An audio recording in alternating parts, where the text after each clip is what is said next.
ጤና ይስጥልኝ ዶክተር ሰለሞን። ጤና ይስጥልኝ ሰለሞን፣ እንደምን አላችሁ? ሰላም ነህ ወይ ዶክተር ሰለሞን? በጣም ደህና ነኝ፣ አመሰግናለሁ። እንደምን አላችሁ? መጀመሪያ ሁላችን በተመልካቾቻችንም ስም በራሴ ስምም በተለይ በቴሌቪዥኑ ፕሮግራም ጓደኞችና ዘመድ አዝማዶች በሙሉ ኮንግራቹሌሽን ወይ ማዛልቶቭ ወይ መልካም እድል እላለሁ አንተ ለአደረከው ወለተቀበልከው የዶክተር ማዕረግ። ሰለሞ በጣም አመሰግናለሁ። በእውነት አንተም እንደምታውቀው አይቲቪ ለኔ ቤቴ ነው። ከቤተሰብና ከዝምድና ውጪ ብዙ ነገሮች ያለፍኩበት ቦታ ስለሆነ በጣም የማከብረው ድርጅት ነው እና ስለሰጠኝ የመገፋፋት የሞራል እንደዚሁም ደግሞ ምስጋና በጣም አመሰግናለሁ። ዶክተር ሰለሞን ብዙ ጊዜ በእርግጥ ኢትዮጵያውያኖች እዚህ ሀገር በተለያዩ ትምህርት ተምረው ብዙ ዶክተር ያገኛሉ። ግን ያንተን ዶክተርነት መቀበል ለየት ሊያደርገው የቻለው አንተ በሳይንስ በተለይ በግብርና ሚኒስቴር ውስጥ በዛ ተምረህ በዛ ዶክተርነት ግን ያገኘው ነውና በተለይ ቶክሲኮሎጂ የሚባል ሙያ በዛ ላይም አንተ በልዩ ሁኔታ ተመርጠህ ለግብርና ሚኒስቴር ልዩ መርማሪ እንድትሆን ሁሉ ተመርጠሃልና እስቲ ስላንተው ስላጠናው የትምህርት ሙያ እስቲ ሰፋ ባለ ሁኔታ እስቲ አብራራልን፣ ተመልካቾቻችን መስማት ይፈልጋሉ። ኦኬ፣ እንግዲህ የመጀመሪያ ዲግሪዬን በላቦራቶሪ ሳይንስ ነበር የተማርኩና የመጀመሪያ ዲግሪዬን ይዤ ወደ ግብርና ሚኒስቴር ቤት ዳገን መጣሁ። እዚህ ሰራበት የነበረ ላቦራቶሪ ብዙ ጊዜ የሚሰራው የተለያዩ ኬሚካሎች በምግባችን ላይ መኖሩንና አለመኖሩን ቼክ የሚያደርግና የሚቆጣጠር መስሪያ ቤት ነው። በዚህ ሙያ ለብዙ ጊዜ እየሰራሁ ያለሁ የተለያዩ አንዳንድ ኬሚካሎች በተለያዩ የሰውነት ክፍል ማለትም በመንበላቸው እንቁላል፣ ስጋ፣ ወተት እንደዚሁም በእንስሳ በሚወጡ ቆሻሻዎች ይሄ የአግሪካልቸራል ዌስት የምንላቸው በመሳሰሉት ላይ ብዙ ጥናቶችን ማድረግ ችያለሁ። ከዛ ነገሩ በጣም እየሳበኝ ከሄደ በኋላ ሁለተኛ ዲግሪ ሮሆቦት በሚገኘው የግብርና ዩኒቨርሲቲ ተማርኩ። ሁለተኛ ዲግሪን የተማርኩት በእንስሳ ሙያ ነበር። የሂብሮ ዩኒቨርሲቲ ብራንች መሰለኝ ባልሳሳት። በትክክል አዎ። የግብርናው ክፍል የሚገኘው ሮሆቦት ነው። ሌሎች ኢየሩሳሌም ናቸውና እዛ ሁለተኛ ዲግሪን አደረኩ። ሁለተኛ ዲግሪን ከሰራ በኋላ የተለያዩ ጥናቶችን ከአሰፋ ሮፌ ሆስፒታል ጋር ሰራ ነበር እና በዛ አጋጣሚ ነበር ዶክትሬት እንድቀጥል ሀሳቡ የመጣ። ምክንያቱም አብሬያቸው የምሰራው ሰዎች የማደርጋቸውን የጥናት አይነቶች እና እንደዚሁም በተለይ ቅድም በመግቢያችን ላይ እንዳልከው የእኛን ለየት የሚያደርገው ምንድን ነው? ሁሉም ሳይንሳዊ ጥናትን ቢሆን ከኛ ላይ በትክክል ይሄ ማዳያ መዱያክ የምትለው አይነት ነው። ምክንያቱም ስራችን በብዛት አንድን ነገር በትክክል ያ ነገር ሊሆን የቻለበት ምክንያት የምንፈልግበትና ብዙ ጥናት ብዙ የሳይንስ ሙያ የባዮሎጂ፣ የፊዚክስ፣ ኬሚስትሪ ሙያዎችን የሚጠይቅ ነው እና በዛን ወቅት እነሱ ሀሳቡን አቀረቡ። እኔም ፍላጎቱ ነበረኝ እና ለዶክትሬት ትምህርት ጀመርኩ እና የዶክትሬት ትምህርት የጀመርኩት በብዛት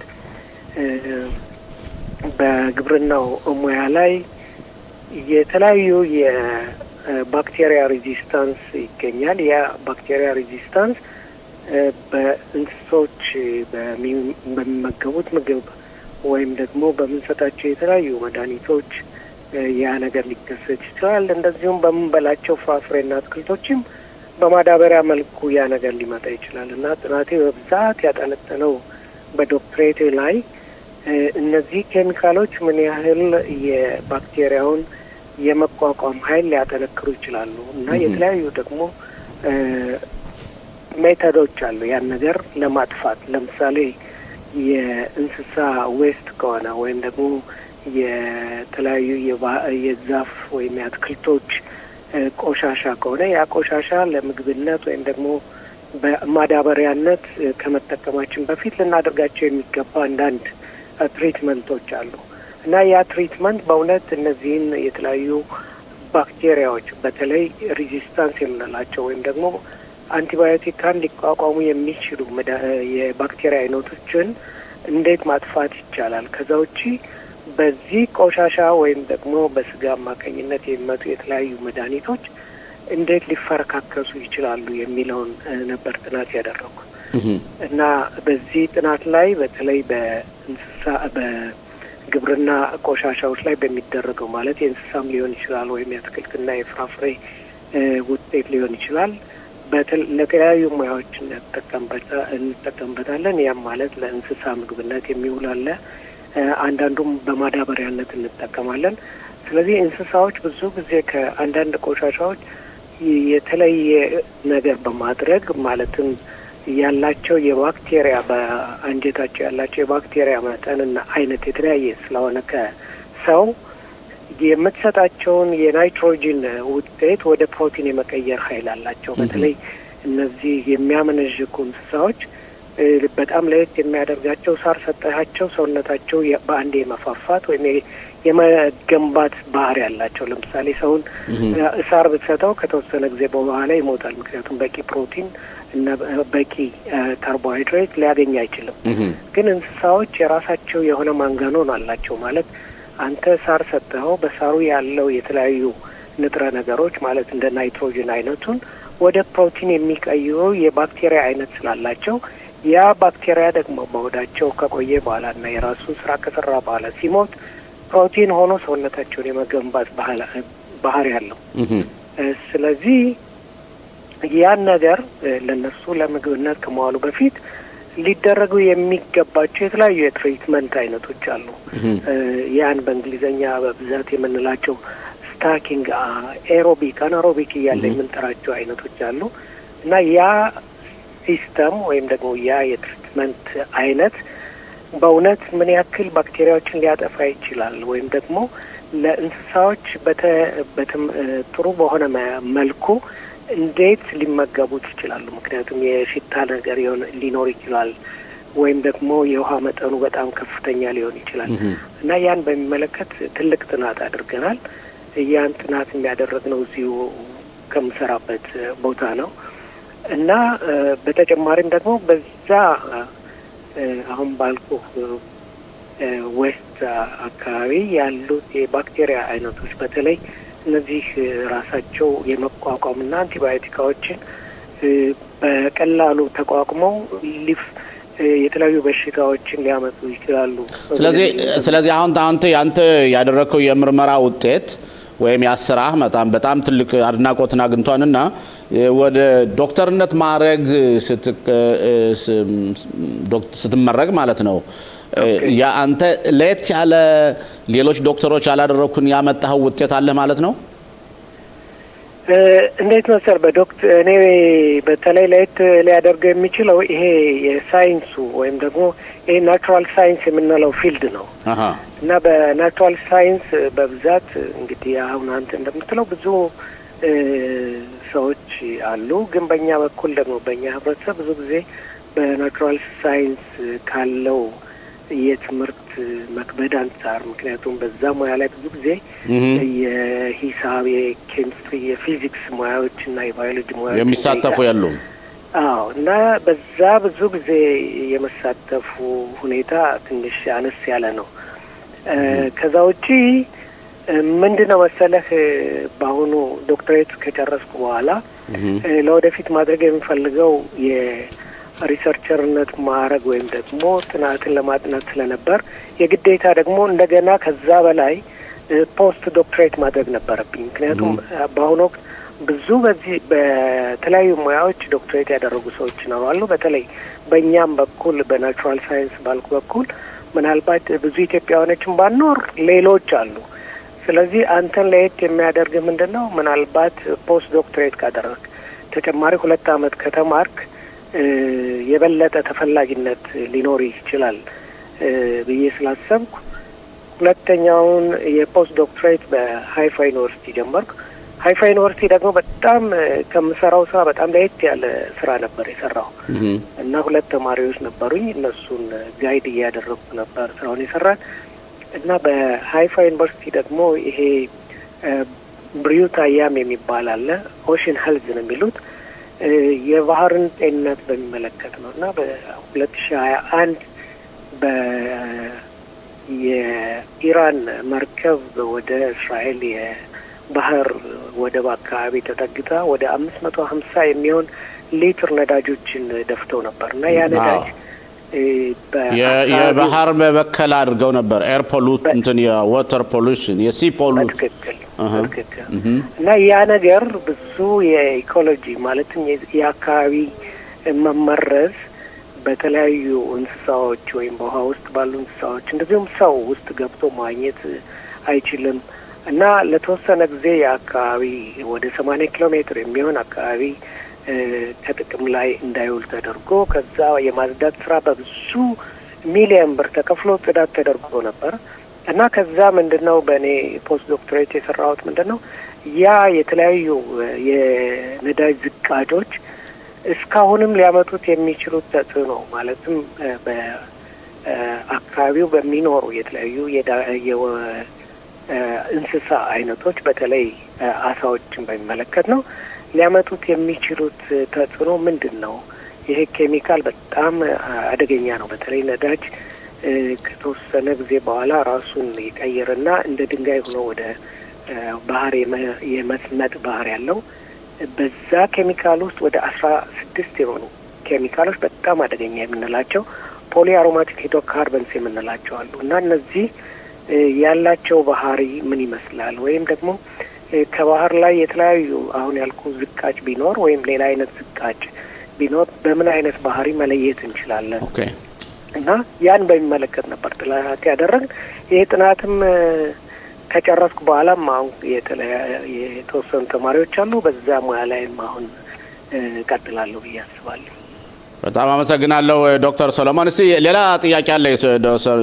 ታውቃለህ እኛ በእኛ ማህበረሰብ ውስጥ በተለይ ከ80 ዓመተ ምህረት ጀምሮ ነው ወደዚህ ሀገር የመጣ ነው በአውሮፓውያን አቆጣጠር። ብዙ የምግብ አመጋገብ ለውጥ አለ። የማረክ ኦሮት ኻይም ወይም የኑሯችን ሁኔታ በጣም ተቀይሯልና ከዛ የተነሳ በተለይ ዘመናዊ በሽታዎች ያጠቁናል። እንደ ሱካር፣ ደም ግፊት፣ ኮሌስትሮል የሚባሉ በሽታዎችና እንደውም በእኛ ማህበረሰቦች ብዙ ጊዜ የካንሰር ሁሉ የማጋለጥ ነገር አለና ምናልባት ለወደፊቱ የሚሆነው ጥናትህ ለምን እንደዚህ የሆነ አመጋገብን በተመለከተ በሚለው ሙያ ልታተኩርበት ትችላለህ? እንደዚያ ቢሆን በጣም ለማህበረሰባችንም በጣም ጥሩ አገልግሎት ሊሰጥ ይችላል እንደዚህ አይነቱ ምርመራ። ምን ታስባለህ በዚህ ሀሳብ ላይ? ዋው በትክክል ሀሳቤን ራሱ አንተ ከዚህ በፊት የተነጋገርንበት ነው ያስመሰልከው። ምክንያቱም ምን መሰለህ የዛሬ 1 አመት ተኩል ላይ ልክ ፖስት ዶክትሬትን እያደረግኩ ሌላ ተጨማሪ ትምህርት መማር ጀምሬ ነበር። ያም ምን ትምህርት መሰለህ ሜዲካል ኒውትሪሽን የሚል ነው እና የሜዲካል ኒውትሪሽን አሁን በቅርቡ በዚህ 2 ሳምንት ውስጥ ጨርሳለሁ። ያ የሚያስተምረው ምንድነው ብዙ ጊዜ እኛ በተለይ በእኛ ባህል አንተ ልትከላከለው የምትችለውን በሽታ ሐኪም እንዲከላከልልህ ትፈልጋለህ። ያ ማለት ብዙ ጊዜ ለራስህ ጤንነት ዋናው ኃላፊ አንተ ነው መሆን ያለብህ፣ ሐኪም አይደለም። እና አብዛኛው በሽታ ደግሞ ሊመጣ የሚችል ከምንበላቸው ምግብ፣ ከምንተነፍሳቸው፣ ከአኗኗር ዘዴያችን አብሮን ከሚኖር ሰው ወይም ደግሞ የሳይኮሎጂ ችግርም ሊሆን ይችላል። የዛ ጥርቅም ነገር ነው ብዙ ነገሮችን ሊያመጡ የሚችሉ። አሁን ልክ አንተ እንደጠቀስከው ይሄ ክሮኒክ የምንላቸው በሽታዎች የደም ግፊት ወይም ደግሞ ስኳር፣ ሌሎችም አይነት በሽታዎች በብዛት ሊመጡ የሚችሉ ከአኗኗር ዘይቤያችን ጋር የተያያዙ ናቸው። ይሄ አኗኗር ዘይቤ ደግሞ ምንድነው? ከአመጋገባችን ጋር አለ። አሁን ብዙ ጊዜ ለይተን ማየት የማይገባን ምንድነው የምንበላቸው ምግብ ብቻ ሳይሆን ያለን የህይወት ስትረስ ያለው የመጨናነቅ ሁኔታም ራሱ የተወሰነ ድርሻ አለው እና የፊልድ አሁን የምትለኝ በጣም በእኛ ህብረተሰብ በኩል በጣም አስፈላጊ ነው። ከዛ ውጪ የአመጋገብ ስልታችን በጣም የወረደ ነው። ምክንያቱም ስለዚህ ያለን እውቀት ወይም ደግሞ ሙያ በጣም አነስተኛ ነው እና የምንበላቸው ምግብ ምን መሆን አለባቸው? በምን አይነት መልኩ እንበላለን? ስንበላስ ያበላል ዘዴያችን ምን አይነት ነው? ምን ማስቀደም አለብን? ምን ያክል መጠን መብላት አለብን? ወይም ደግሞ የሆነ ስሜት ሲሰማን ምን ነገር ማቆም አለብን? ሐኪም ቤት ከመሄዳችን በፊት ለምሳሌ ልነግርህ የምፈልገው እናቴ ከትላንት ወዲያ ምን አለችኝ? ሆድ ቁርጠት አሞኛልና ሐኪም ቤት ውሰደኝ አለችኝ። እና መጀመሪያ ምንድነው ያልኳት? ነው ሐኪም ቤት ከመሄድሽ በፊት ምን በልተሻል ጠየቅኳት እና የበላችሁን ነገረችኝ። ስለዚህ ዛሬና ነገ ማድረግ ያለብሽ ውሃ መጠጣት አለብሽ፣ በቂ ውሃ፣ ሻይ፣ ከዛ ሩዝ ቢ። ስለዚህ ሁለቱን ቀን እንደዛ እያደረግሽ ነገሮችን አስተካክል። ከዛ በኋላ ካልተሻለሽ ሐኪም ቤት ወስድሻለሁ እና እንዳልኩ ሁለቱን ቀን እንደዛ አደረገች። ዛሬ ማዕዶን ሂዳ ስትጫወት ውላ ነው የተመለሰች። በጣም ጥሩ ነገር ነው። ኦኬ። እና ብዙ ጊዜ ምንድነው መሰለኝ ይሄ የአመጋገብ ዘዴያችን ምን መብላት እንዳለብን፣ ስኳር በሽታ ሲኖረን ምን መጨመር እንደሌለብን፣ ለምሳሌ የሆኑ ድግሶች እንሄዳለን፣ ስጋ በነጻነት እንበላለን። ከዛ በኋላ በነገታው አትሊስት ሰውነትህን ሊያስተካክል የሚችሉ ነገሮችን ማድረግ ይገባል። ለምሳሌ ጾምም ሊሆን ይችላል። ወይም ደግሞ አንድ ምግብ ስትበላ ለምሳሌ ካርቦሃይድሬት ያለው ምግብ ስትበላ ካርቦሃይድሬቱ በአንዴ ወደ ሰውነትህ እንዳይገባ ልታደርግ የሚገቡ ነገሮች አሉ። አትክልት አብረህ ትበላለህ ወይም ደግሞ ፋይበር ያላቸው ምግቦችን መብላት አለብህ። ያ ከሆነ የስኳር መጠን እንዳይጨምር ይሆናል። ኦኬ ጥሩ። ሌላው ዶክተር ሰሎሞን ብዙ ጊዜ የኛ ኢትዮጵያውያኖች ያው እንጀራ ተመጋቢዎች ናቸው። ጤፉም ከኢትዮጵያ ነው የሚመጣው። ጤፉ በሚመጣበት ጊዜ እንትን ላይ ወደብ ላይ ፎሚጌት ይደረጋል። የአንዳንድ በሽታዎች የሚያጠፋ ተብሎ በመድኃኒት ተረጭቶ ቆይቶ ከዛ በኋላ ይለቀቃል ማለት ነው። እና ምናልባት ያ ፎሚጌሽን የሚያመጣው ጉዳት አለ ወይ ማለት እኛ ምናልባት ሳናውቀው ሳናስበው የምንበላው ጤፍ እየተበከለ ሊሆን ይችላል ብለህ ታስባለህ ወይስ አይደለም? እንዴት ነው? በጣም ብዙ ሰው የሚጠይቀው ጥያቄ ስላለና አንተ ባለሙያ ለምን እየተላሰብኩ ነው የምጠይቅህ? ኦኬ እኔ አንደኛ በቦታው ስለምሰራ እኔ በብዛት በእንስሳው ሙያ ላይ ቢሆንም ያው ግብርና ሚኒስቴር ስለምሰራ ነገሮችን እንዳልከው ይገባኛል። እኔም ራሴ እንጀራ በጣም እወዳለሁ እና እንጀራ ስለምበላ ያ ነገር ያሳስበኛል። እና ከዚህ በፊት ምንድነው መሰለህ አንደኛው ሪሰርች በምታደርግበት ወይም የሪሰርቸርነት ማዕረግ በምታገኝበት ጊዜ አንተ መስሎ የሚታይህንና ለውጥ አመጣለሁ ብለህ የምታስባቸውን ነገሮች የማድረግ መብት አለህ። ከዚህ በፊት ግን በነበርኩበት የኃላፊነት ቦታ በሌሎች ላይ የተወሰነ ነው ማለት ሌሎች ያን ነገር እንዳደርግ የማይፈልጉ ከሆነ መስራት አልችልም። ስለዚህ አንዱ ለወደፊት በር ይከፍትልኛል በጣም ብዬ የማስበው አሁን ያልከው ጥያቄ ነው። በትክክል እንዳልከው ከኢትዮጵያም ይሁን ከተለያዩ ቦታዎች የሚመጡ ዝርያዎች በተለያዩ የጋዝ አይነቶች ይረጫሉ። ያ የተረጨ የጋዝ አይነት ብዙ ጊዜ የሚጠቀሙበት ከዚህ በፊት ሚቲል ብሮሚድ የሚባል ነው። ሚቲል ብሮሚድ የሚባለው ጋዝ ብዙ ጊዜ ከተጠቀሙበት በኋላ ወደ ላይ የመትነን ኃይል አለው። ግን ካስታወስኩ በ2004 አካባቢ መሰለኝ በዓለም ጤና ድርጅት በኩል ይሄን ነገር መጠቀም አያስፈልግም፣ ምክንያቱም የአካባቢ መበከል እንዲያመጣ ይችላል ተብሎ ስለተገመተ ብዙ ጊዜ ከጥቅም ላይ እንዳይሆን ተደርጓል። እና ይህ ኬሚካል ሊያመጣው የሚችል ነገር ምንድን ነው ብትለኝ አሁንም እንደሚመስለኝ ከሆነ አቶ ጋዲ የፓርላማ አባል በነበሩበት ጊዜ ያ ነገር እንዳይሆን ከግብርና ሚኒስተሩ ጋር ተነጋግረው አቁሟል ይባላል። ይሄን ነገር ግን ለወደፊት እኔ በትክክል ቼክ የማድረግና የማጥናቱ ኃላፊነት ይኖረኛል ብዬ ገምታለሁ። ምክንያቱም አንድን ኬሚካል ወስደህ በተለያዩ የምግብ አይነቶች ላይ በምትጠቀምበት ጊዜ የዛን የምግብ አይነት ሊቀይረው የሚችለው ነገር ሊኖር ይችላል። ለምሳሌ በጤፍ የተለያዩ ፕሮቲኖች አሉ። ምናልባት በዛ የፕሮቲን ላይ ሊያመጣ የሚችለው ተጽዕኖ ምንድነው? ከዛ ውጪ የምትጠቀመው ጋዝ ምናልባት የተለያዩ ሪዚዲዋልስ የምንላቸው አሉ የሚቀሩ እዛ ላይ። ለምሳሌ ሚቲል ብሮሚድ በምትጠቀምበት ጊዜ ብሮሚድ የምንለው ኬሚካል እዛ ሊቀር ይችላል። ያ ብሮሚድ ደግሞ ብዙ ጊዜ ከአዮድ ጋር የመወዳደር ባህሪ ይኖረዋል። ስለዚህ አዮድ እንደምታውቀው ጉሮሯችን አካባቢ በብዛት አለ። ስለዚህ ከእሱ ጋር መወዳደር ከኖረ የተለያዩ ሆርሞኖችን የማዛባት ሁኔታ ሊኖር ይችላል እና በእውነት ጥናት ሊያስፈልገው የሚገባ ነገር ነው። ስለዚህ እንደ ምናልባት ለወደፊት ትንሽ ከቆየው በኋላ ብታይቀኝ የበለጠ አብራራ ይሆናል። አመሰግናለሁ። ሰለሞን መጨረሻ ጥያቄ አለ። የግል ጥያቄ ነው፣ እኔ ማመለካከቴ ነው። አንተ በእውነት ይህን ቃለ መጠየቅ የምናደርግልህ ብዙ ወጣቶች አንተን እየሰሙ እያዳመጡ በእውነት ሞራል እየኖራቸው እነሱ ደግሞ በዚህ ፊልድ እንዲሰማሩ ተስፋ እያደረግን አንተን ቤተሰቦች እኔ በታሪክ ትንሽ ያውቃቸዋለሁ። ለምሳሌ እነ መለሰ ተክሌ የአባት አንተ አጎትህ ናቸው። በጣም ምሁር ሰውዬ ናቸው። ከጎንደር መጨረሻ ላይ ለትምህርት ነው አዲስ አበባ አሜሪካ ሀገር ነው የሞቱት። አባትህም በጣም ምሁር ሰው ነበረ። እንደዚሁም ፕሮፌሰር ታምራት ማኑኤል የመጀመሪያው በኢትዮጵያ ታሪክ ፕሮፌሰር የነ መለሰ ተክሌና የነ ኤፍራይም ተክሌ አንተ አባት አጎት ናቸው፣ ዘመዶች ናቸውና የነሱ ምሁር መሆን በአንተ ላይ ምን አይነት ተጽዕኖ ፈጥሮብሃል? ዋው በጣም ትልቅ ተጽዕኖ አለ። እኔ አጋጣሚ ስለዚህ ከጀመርክ የተወለድኩ እዛው ቤት ላይ ነው።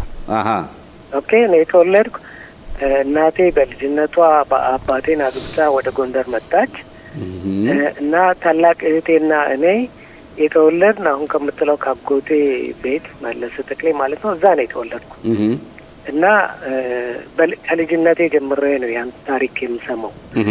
ከልጅነቴ ጀምሮ አብሮ የሚሄድ ነገር ነው እና ለእኔ የነሱ ባህሪና የነሱ እዛ ደረጃ ላይ መድረስ ውስጤን ብዙ ጊዜ የሚኮረኩረው ነገር ነው። ዋው ኢቭን የሚገርምህ ምን እንደሆነ ታውቃለህ? አባቴ ልጅ እያለሁ አባቴ የሞተ በ12 ዓመቴ ነው። ግን ልጅ እያለሁ ትምህርት ቤት እንኳን ሲወስደኝ ሰለሞን ዶክተር ይሆናል ነበር የሚል ገባ። ዋው በልጅነቴ ያ ነገር አለ እና ትልቅ ተጽዕኖ አለው ብዬ ነው የምገምት። በነገራችን ላይ ወይዘሮ ሂሩት ተክሌም ዛሬ በህይወቷ ያለችው እስከ 120 ዓመት እንድትኖር ተስፋ ያናር። እሷ ደግሞ በጣም የታወቀች ነርስና ጎበዝ ሴት ነው የነበረችው። እሷ ማክስትህ ናት። በትክክል ለእኔ ብዙ ምሳሌ ልሰጣቸው የምችላቸው ከቤተሰቦችም ብዙ አሉ። አሁን እንዳልከው ከአጎቴ ጀምሮ ከዛ ሲስተር ህይወት ለእኔ ትልቅ አክስቴ ናት። ከዛ ውጪ ፋሲል ለእኔ የአክስት ልጅ ሳይሆን ጥሩ ወንድሜና በጣም ጓደኛዬ ነው እና ከሌሎች ብቻ ሳይሆን ከፋሲልም የተማርኳቸው ብዙ ነገሮች አሉ። ኦኬ ስለዚህ የቤተሰብ ተጽዕኖ ሊያመጣ የሚችለው ነገር ከፍተኛ ነው። በትክክል ልጆቻችን አሁን ምንድነው ማለት የምፈልግ ልጆቻችንን ብዙ ጊዜ ማለት ያለብን ጉብዝናቸውንና ሊደርሱ እንደሚችሉ ማበረታታት ያስፈልጋል። እኔ እናቴ በድህነት አቅሟም ቢሆን በጣም ነበር የምትመካ እና ያ ነገር ለእኔ ትልቅ ኃይል ነው የሚሰጠኝ። ኦኬ ዶክተር ኤፍሬም በእውነት ጨምሬ 1 ሰዓት እስከ 2 ሰዓት ሳናግርህ ብቆይ አልጠግብህም፣ ግን በጣም አመሰግናለሁ። ፕሮግራማችን አጠር ያለ ስለሆነ በእርግጠኝነት መልሰን በሌላው ጊዜ እናመጣለን። ለምታደርግልን የግልህም ውጤት ለማህበረሰቡ በእውነት አራይ ሆነና በጣም እናመሰግናለን። መልሰን እስከምናገኝ ድረስ በጣም እግዚአብሔር ይስጥልኝ። በርታ፣ ቀጥልበት ነው የምለው። ምናልባት አንድ አረፍተ ነገር የምትለው ነገር ካለ በዚህ ነው። በጣም አመሰግናለሁ። ከዛውጭ እኔም ላንተ ያለኝ አመለካከት በጣም ከፍተኛ ነው። ምክንያቱም ብዙ ጊዜ የሚመስልህን የመናገር ኃይልህን በጣም ወደዋለሁ። ኦኬ አንተ ራስህን የመግለጽ ባህሪ ስላለ ያ ነገር ለኔ በእውነት በጣም ደስ ይለኛል እና በዚሁ ቀጥልበት ባይነኝ። ባንተም አመሰግናለሁ ስለነበረን ቆይታ ጊዜ በጣም አመሰግናለሁ።